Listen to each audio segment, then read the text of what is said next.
Hi friends, welcome to blueberries kitchen. Blueberries கிச்சனில் இன்றைக்கி நம்ம பார்க்க போகிறது என்ன, ஒரு பெப்பர் சிக்கன் ரெசிபி தாங்க. நல்ல சிம்பிளான ஒரு ரெசிபி தாங்க.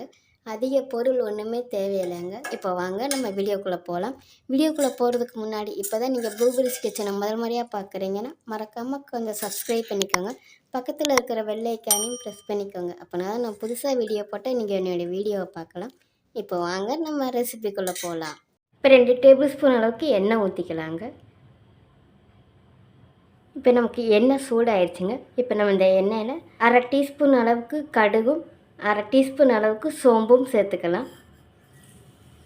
நம்ம சேர்த்த சோம்பு கடுகு நல்லா பொரிஞ்சிடுச்சுங்க. இப்போ நம்ம இதில் ஒரு பெரிய சைஸு பெரிய வெங்காயம் இந்த மாதிரி பொடியாக கட் பண்ணி எடுத்து வச்சுருக்கேன். இப்போ எதையும் இது கூட சேர்த்துக்கலாம். நான் ஒரு வத்தல் சேர்க்குறேங்க. இதில் நான் வெங்காயம் வதங்கிறதுக்கு மட்டும் கொஞ்சமாக உப்பு சேர்க்குறேங்க, ஒரு 1/4 டீஸ்பூன் அளவுக்கு.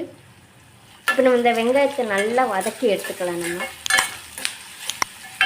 பெப்பர் சிக்கனை நம்ம ட்ரையாகவும் பண்ணலாங்க, இன்னும் கொஞ்சம் கிரேவியாகவும் பண்ணலாம். ஆனால் நம்ம இன்றைக்கி பண்ண போகிறது கொஞ்சம் ட்ரையாக தாங்க பண்ண போகிறோம்.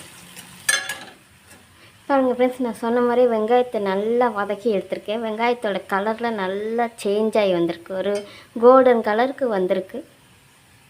இப்போ நம்ம இதில் பொடி வகையெல்லாம் சேர்த்துக்கலாங்க. நான் இன்றைக்கி மிளகா பொடி ஒன்றும் யூஸ் பண்ணலைங்க. இன்றைக்கி நம்ம பண்ணுறது பெப்பர் சிக்கன் தான். இப்போ அதனால் இன்றைக்கி நம்ம பெப்பர் மட்டும்தாங்க நம்ம யூஸ் பண்ண போகிறோம். 1/4 டீஸ்பூன் அளவுக்கு மஞ்சள் பொடி, 1/4 டீஸ்பூன் அளவுக்கு ஜீரகப்பொடி. இப்போ இது கூட அந்த சிக்கனையும் நான் சேர்த்துக்கிறேங்க. நான் சிக்கனை இன்றைக்கி எடுத்துக்கிறது 200 கிராம் அளவுக்கு சிக்கன் நான் எடுத்திருக்கேங்க.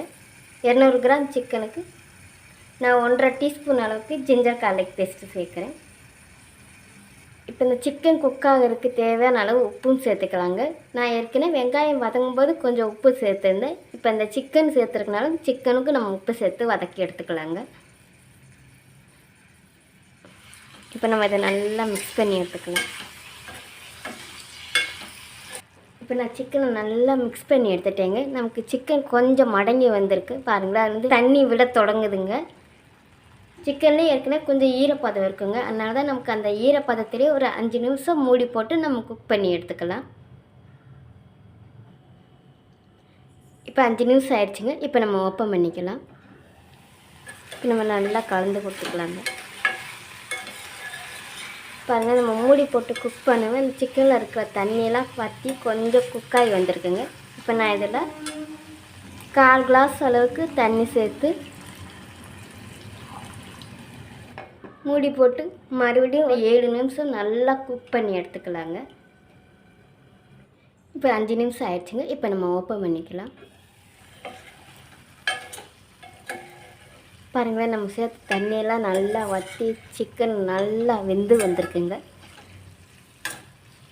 நான் இப்போ இதில் அரை டீஸ்பூன் அளவுக்கு பெப்பர் பவுடர் சேர்த்துக்கிறேங்க. இது நல்லா ஃப்ரெஷ்ஷாக இடித்து எடுத்த பெப்பர் பவுடர் தாங்க நான் சேர்த்துருக்கேன். இப்போ நல்லா மணமாக காரசாரமாக இருக்குங்க. கொஞ்சமாக கருவேப்பிலையும் துவைக்கலாம். ஒரு தடவை கலந்து கொடுத்துட்டு நம்ம அடுப்பை அமுத்திக்கலாம். அவ்வளோதாங்க. இப்போ நம்மளுடைய அருமையான பெப்பர் சிக்கன் ரெடி ஆயிடுச்சு. நல்லா காரசாரமாக நல்லா மணமாக இருக்குங்க. இன்றைக்கி நான் பண்ண மெத்தெல்லாம் நீங்களும் பண்ணி பாருங்களேன். ஒரு சிம்பிளான ரெசிபி தாங்க, அதிக பொருள் ஒன்றுமே தேவையில்லை. இந்த ரெசிபி உங்களுக்கு பிடிச்சிருக்குன்னு நினைக்கிறேன். பிடிச்சிருந்துச்சுன்னா மறக்காமல் ட்ரை பண்ணி பாருங்களேன். ட்ரை பண்ணி பார்த்துட்டு எப்படி இருந்துச்சுன்னு மறக்காமல் கமெண்ட் பண்ணுங்கள். மறக்காமல் ப்ளூபெரிஸ் கிச்சனையும் சப்ஸ்கிரைப் பண்ணிக்கோங்க. தேங்க்யூ.